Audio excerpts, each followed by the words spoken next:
How do you navigate social situations and stay sober? I was thinking this might be a really good topic as we're coming up on the holidays. And I want to give you guys not just the basic advice about, practical things you can do to stay sober, because I do have other videos on that you can check out. But this video, what I really want to focus on is not just how to make sure you stay sober, but how to actually enjoy yourself, how to have fun, how to actually go participate and be a part of a social situation while staying sober and enjoy it. That's what we're going to talk about in this video. Now, the first, I'm going to give it to you in, I'm going to give it to you in 3 steps. Are you ready? The first and probably most important step for you to take is to start telling yourself the truth. What this really means is you might be telling yourself some, to say it in a fancy counselor way, irrational thoughts or beliefs that are making things harder for you, and they probably aren't even true. Let me give you an example of what I'm talking about. You might have these thoughts in your head that you're more likable when you're either drinking or high or using or whatever. You might have these thoughts that you're more personable, or you're more interesting, or you're more social when you're intoxicated. But the truth of it is, let's look at it a little more closely. The truth of it is likely you do things when you're intoxicated that may make you a less likable, or less interesting, or less easy to be around. Think about all the times when you've been intoxicated and you've done things that you really regretted or embarrassed yourself or wish you could take back. You see, the truth of it is that the substances we use sometimes can make us feel like we're better, prettier, smarter, faster, more interesting, all that stuff.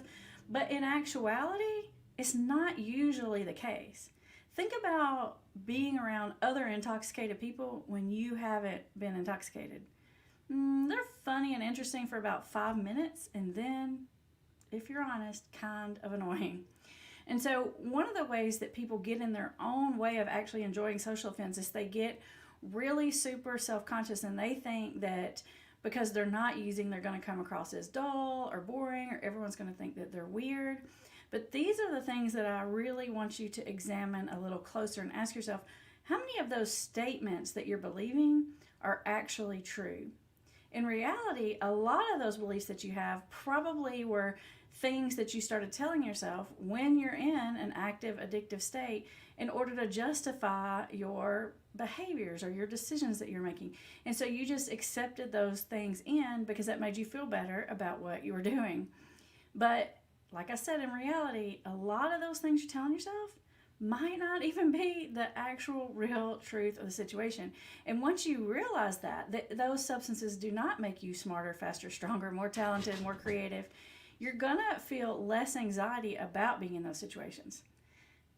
I know in some ways it can make you feel a little, like make the social situation feel a little easier. And the reason it does that is because it takes your filter off. But maybe you should really think about being grateful for your filter. Because think about all the bad things that have happened when your filter came off, right? We all need a filter. I always say, like, if you've got any secrets you're trying to keep, don't drink, because they're going to come out.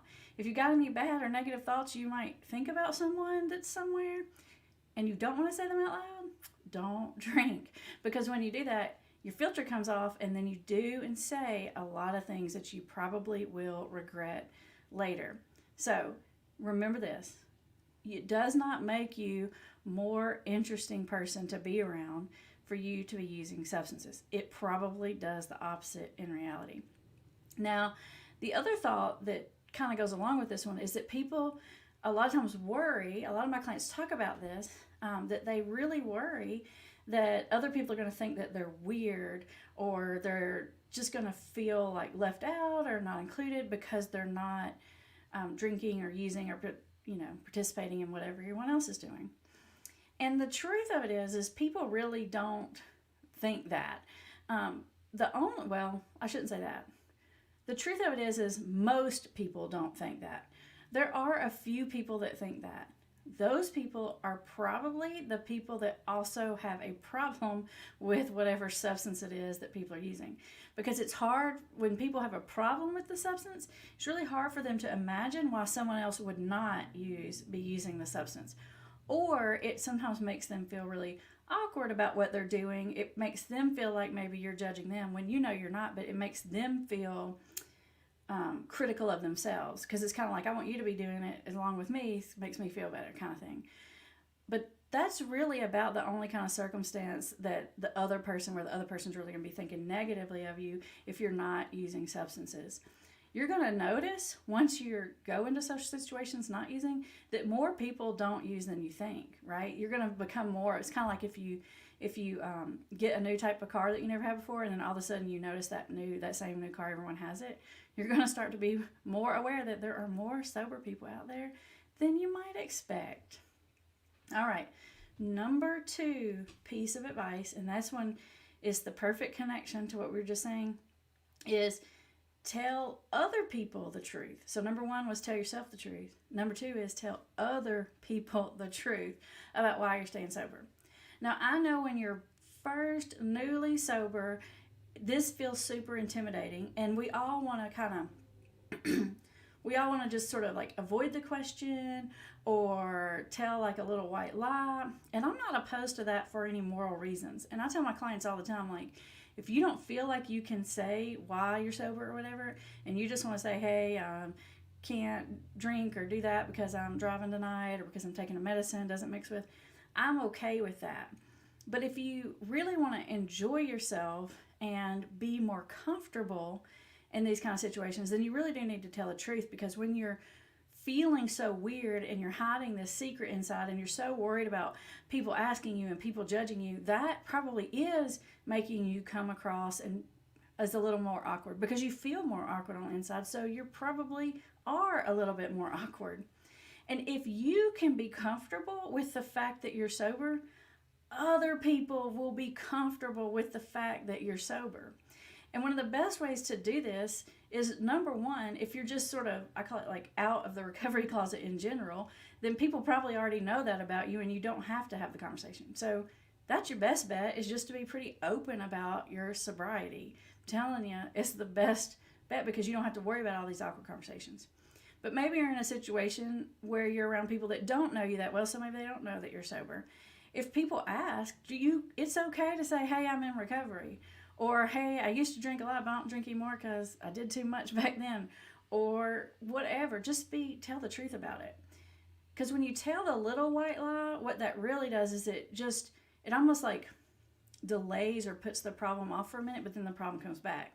For example, if you say, well, I can't because I'm driving tonight, then the other person's going to say, well, you can have 1 or 2. Like, it won't hurt you. You'll be sober by the time you leave. You know, if you say I'm on a medicine, they may say the same thing. Or if they don't say it at this social event, they're going to say it at the next social event. So if you're comfortable with your sobriety, other people will be comfortable with your sobriety. I usually say find ways to say it that are kind of funny or kind of humorous, because it makes the other person not feel weird. And the reason the other person doesn't feel weird about it is because you don't feel weird about it. So be comfortable with it. Now, my third suggestion for making sure that you are not just staying sober at any kind of social event, but also enjoying yourself, is this. I want you to focus on other people.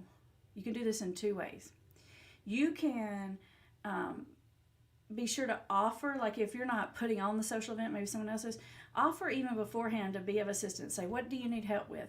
Be in charge of something. Be in charge of the music. Be in charge of the appetizers. Because it'll give you something to do, and you won't feel like you're just sort of awkwardly standing around and not sure what to talk about. So give yourself like a job to do, and you'll feel more empowered, and it'll give you something naturally to talk about and to focus on. So that's one way to focus on others. And you'll feel proud of yourself after the fact. So you'll feel good that you were helpful. The other way you can focus on others is just to realize that instead of being so worried about yourself, so self-conscious, really just realizing, you know what, everything's not about me. And if you could get out of your own head and start thinking about someone else. So maybe you don't have like a a job to do, like you're in charge of something at the party, maybe you can make it your job to find someone else at the event that looks like they're maybe a little uncomfortable and go and talk to them, and you're helping someone else. If you're having conversations with someone else, the best way to not feel awkward is to ask the other person questions about themselves. Get to know them, listen to them. And you can only do this when you let go of all this sort of self-preoccupation. One of the best things that helped me to not feel awkward as far as doing these videos, which I still feel a little awkward, but this was the turning point for me, was when I was reading in a book or something that said, it's not about you. Focus on the other person. And when I realized that, and it really sunk into my head, it's like, hey, it's not about you. It's not about your hair. It's not about this. It's about what you're trying to do for someone else. It totally changed where I was coming from and what I was thinking about, which completely gave me the ability to be more natural and engaged and just more like my natural self, which comes across as much less awkward. So being less preoccupied. Hey CJ, hey Jill, thanks for joining us. If you, let me know in the chat, or if you're watching on the replay, let me know in the comment section what events are the most difficult for you, or if you're watching this for your loved one, what events do you worry about for your loved one the most? Is it those work events? Is it those like family holiday Christmas gatherings? What is it about that certain event that is so difficult for you? You know, are there certain kind of situations you just don't want to go into? Which is another question you can ask yourself. You don't have to go to every social event. You may not even want to go to every social event. Occasionally, there are some things that you just kind of have to do. Maybe it's a work something and you just have to do it. Or, you know, like your daughter's getting married and you kind of have to go to that, or something like major, huge that you have to. But other things, if you don't feel comfortable and you don't want to go, it's completely okay to just not go.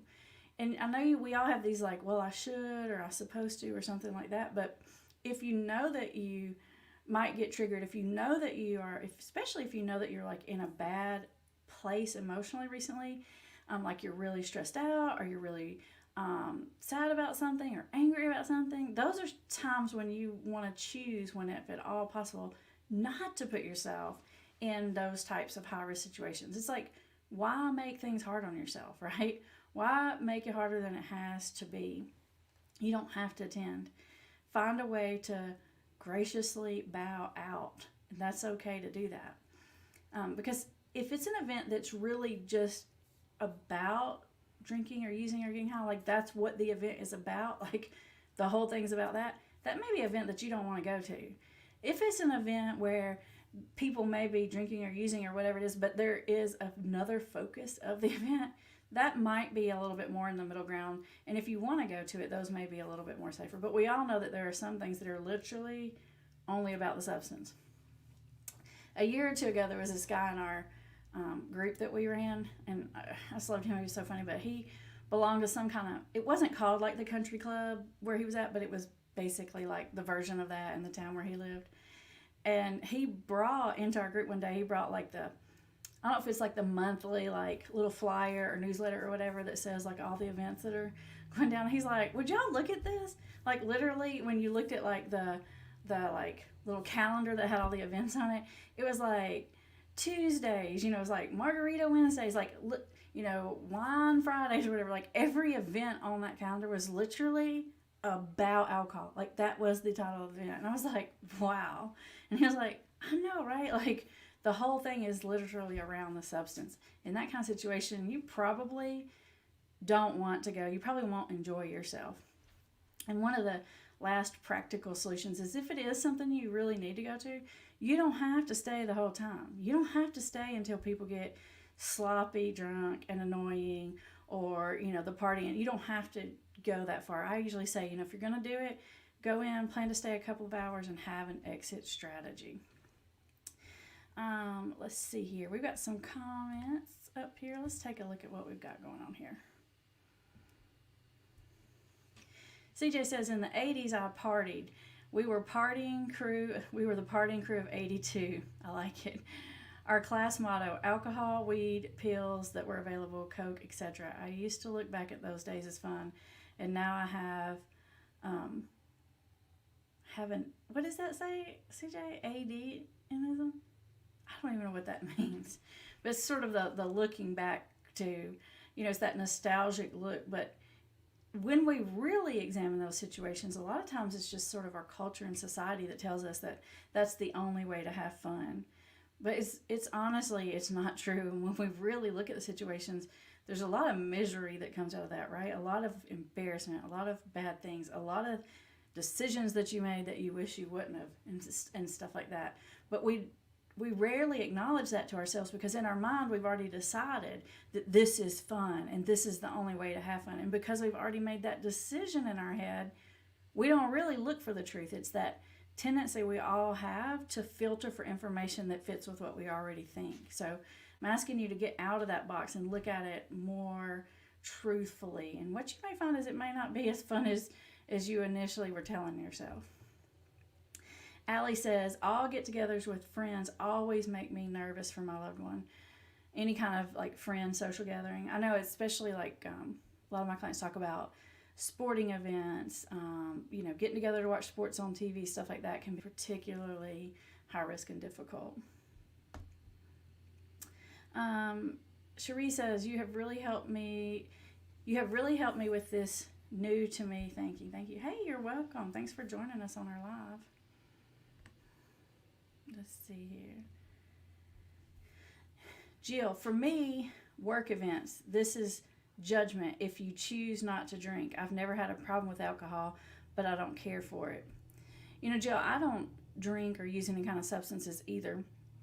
And it doesn't even tempt me. So when I'm at an event and people are using, it's not like I want to use it, but I can occasionally feel a little awkwardness where people don't quite understand it. And I think the more comfortable that you are with it, the more comfortable I am with it, the more comfortable other people are with it. They're going to take your lead on it. They're going to feel that energy that you're putting out there. So I get it. There is definitely, peer pressure is not just a kid thing. It's an adult thing for sure. Jessica says, our friends throw parties centered around games like poker or DD or whatever board game. Those always end in half the people sober and other half super drunk. Hey, at least half the people are sober, and it is around another event, right? It's not just the substance.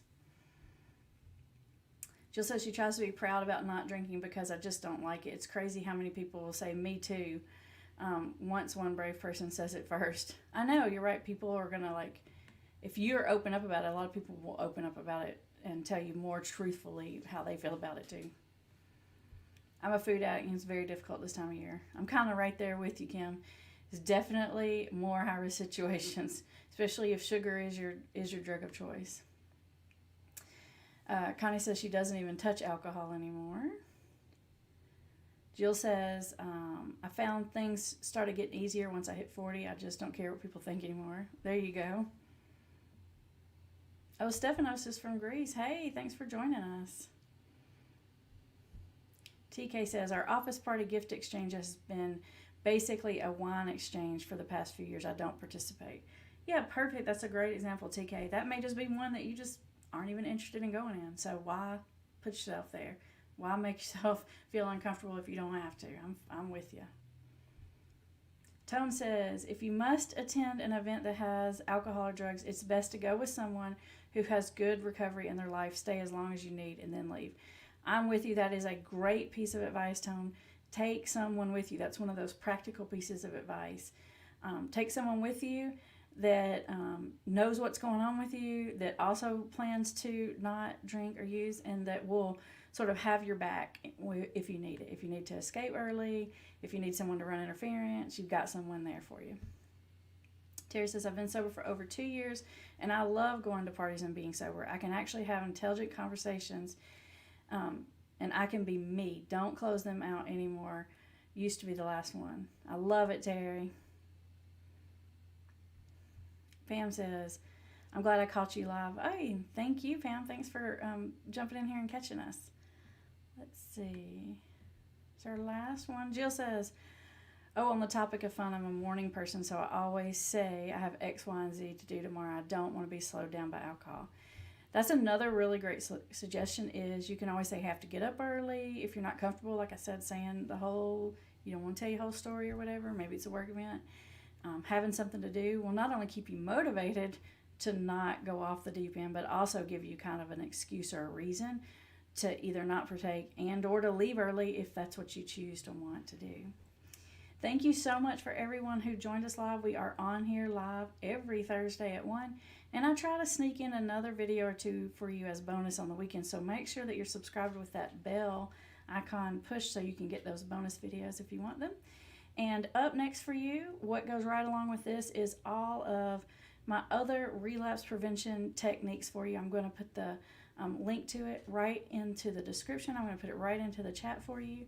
And I will come back after the fact and put it in right here at the end of the video for you. Okay, everybody, I'll see you next time. Bye.